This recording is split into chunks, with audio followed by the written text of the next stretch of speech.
Hey guys, just wanted to make a quick video to show you how to set up an ORD-FS server of your own without writing any code whatsoever. It's a really simple process.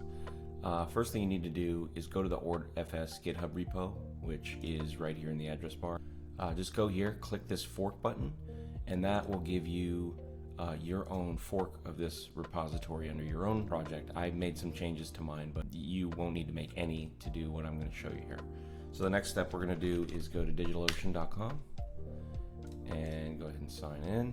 I've already got this whole process done here, so you can kind of see what it looks like when it's done. Here's an ORD-FS server, but I'm going to walk you through the steps to actually create this app. It's pretty easy. Select GitHub. You'll see that I can select my repository right here to deploy, but you're going to have to edit your GitHub permissions at first in order to give DigitalOcean the permission to see your repository. Create app, GitHub, select the GitHub repository you're going to want to deploy. Leave the default settings here for the main branch. They do select a different plan than the cheapest plan that you could, so if you're just prototyping here, just hit edit plan, change this to basic, and then save it by just pressing back.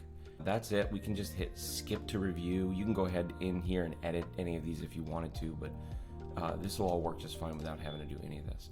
So skip to review to hit create resource. Now the only difference that you'll see here is this link will have a totally different link that's hosted on DigitalOcean. This is before you point a domain name to it.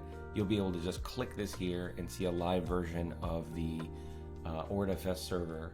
It'll look just like this. That's up and running once the deploy is complete. So it's that easy to set this up and to get this up and running. Now, when you haven't set an Ordinal up that you're going to actually point this to, this is the page that you'll see if you went ahead and loaded up your ORD-FS server without going ahead and completing the last steps of setting up the text and A records. And this tells you how to go ahead and point to an Ordinal from your DNS settings. So from there, if we look at this URL, he's got one pointing to a very specific Ordinal. And that Ordinal happens to be loading two other recursive inscriptions here, one on BSV and one on BTC. So that's one of the cool things you could do with this too. You could build basically tokens that are HTML tokens that can grab resources from either blockchain, and it routes all that seamlessly. I think I'll just stop it here because that's a pretty good starting point. Once you log into your registrar and follow the last couple steps here, you'll have a domain name pointing to your DigitalOcean app and have a self-hosted Bitcoin website. Pretty cool. All right, thanks.